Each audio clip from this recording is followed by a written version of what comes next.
Siapa yang berwudu dan menyempurnakan wudunya, menyempurnakan wudunya. Penyempurnaan wudu adalah menjalankan seperti sunnah Nabi Sallallahu Alaihi Wasallam. Ingat, yang paling pertama niat dalam hati mau wudu karena Allah perintahkan. Yang kedua, harus minimal tempat yang paling standar, minimal ya. Seperti misal wudu itu pergelangan tangan yang diperintahkan. Ini pergelangan tangan. Ini batas minimal. Penyempurnaannya adalah menyentuh semua batas minimal. Kurang sedikit wudunya nggak sah, sholatnya nggak sah. Makanya ada makna hadis menyempurnakan wudu. Maksudnya adalah menyempurnakan tempat minimal, dan kalau bapak ibu lebihkan jauh lebih baik. Dan boleh wudu pada saat orang lagi mandi, di kamar mandi tidak pakai pakaian boleh, asal bukan di tempat umum, insya Allah nggak apa-apa. Lah iya, kamar mandi kita sendiri ada pintunya tertutup nggak ada masalah. Karena pernah ada yang bilang gitu, Ustadz boleh nggak saya wudu sementara saya mandi, atau saya harus tutup dengan sarung atau handuk? Kalau sendirian nggak ada masalah, nggak ada larangan di situ. Maka kita boleh. Nah, pada saat itu justru kesempatan melebihkan. Siku bisa dilebihkan, mata kaki bisa dilebihkan, kan bisa dilebihkan gitu kan, kesempatan pada saat itu. Wudu yang benar, yang dikatakan sempurna adalah contohnya mengambil air dengan dua telapak tangan kanan, dua telapak tangan, kemudian kalau keran lagi jalan juga begitu, menarik dari sisi punggung kanan ke pergelangan dengan tangan kiri. Ini dulu dimulai tarik dari sini, dilebihkan ini batas minimal, lebihkan. Kemudian tangan kanan menarik untuk tangan kiri juga sampai lebih dari batas minimal, sampai ke sini kurang lebih. Kemudian baru mempertemukan antara punggung dalam dua-duanya dan menyelat-nyelatkan di antara dua jari. Karena ini sunnah, Nabi SAW menyuruh menyelat-nyelatkan. Jadi ini baru satu ya, ini baru satu.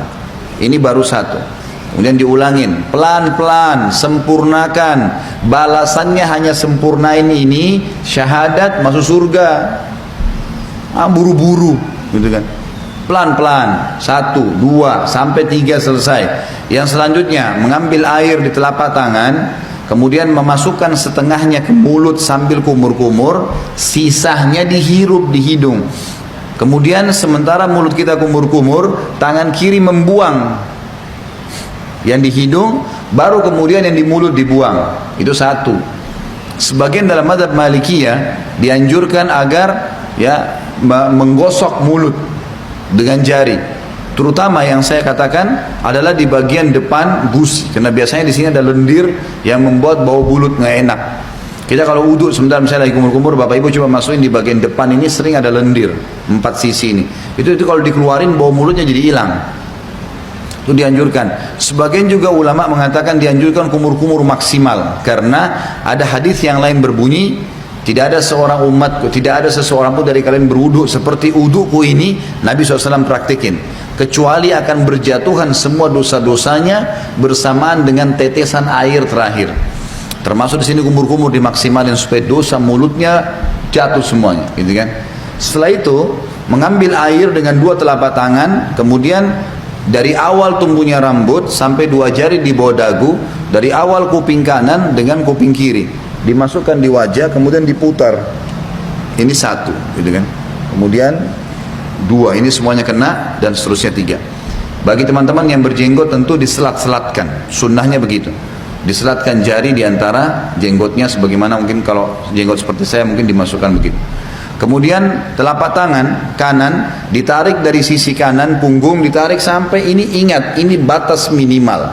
Banyak orang wudu ininya nggak kena nih, ini nggak kena, ini bisa nggak sah wudunya, nggak sah sholatnya. Jadi tarik sampai sini nih, kemudian baru diputar ke dalam, 1, 2, 3, sampai 3 kali. Kalau misal air kerannya di atas, ngalir di keran, dan kita mau tarik dari atas boleh, tarik di atas batas minimal ya. Jadi ditarik dari sini di atas siku, tarik ke bawah, kemudian baru diputar ke bagian dalam. Kanan dulu baru kiri. Setelah itu baru kepala. Kepala ini diambil air, sunnah Nabi SAW, ditarik dari awal kepala sampai ke tengkuk ya, sampai ke batang leher, kemudian ditarik lagi ke atas kembali, lalu jari telunjuk masuk ke dalam lubang, ibu jari mutar di belakang. Satu, ya. Ini satu-satunya yang dilakukan satu kali saja. Kalau semua tadi anggota tubuh, telapak tangan, tangan sampai siku, wajah, ini semua tiga kali. Kumur-kumur, bersihkan hidung semua 3 kali. Kecuali kepala cuma sekali. Bagi ibu-ibu yang rambutnya panjang, ditarik sampai ke tengkuk, lalu ditepuk-tepuk ke atas. Sampai kembali ke depan, baru kemudian masuk ke sini, baru diputar. Ya. Selanjutnya telapak kaki, dibasuh minimal mata kaki, lebihkan ke atas. Lebihkan ke atas supaya memang sempurna. Setelah itu jangan pernah lupa ucapkan syahadat asyhadu an la ilaha illallah wahdahu, ada tambah la syarikalah, tidak ada sekutu baginya, wa asyhadu anna muhammadan abduhu wa rasuluh. Itu saja dijamin, kata Nabi SAW, dibukakan baginya 8 pintu surga. Ia boleh memasuki dari mana saja dia mau atau dia suka. Di dalam hadis yang lain disebutkan bahwasanya Nabi SAW bersabda, riwayat Imam Tirmidzi, siapa yang membaca setelah syahadat Allahumma ja'alni minat tawwabina wa ja'alni minal mutatahhirin, ya Allah jadikanlah saya selalu orang-orang yang bertaubat dan jadikan saya orang-orang yang selalu bersuci, bersih.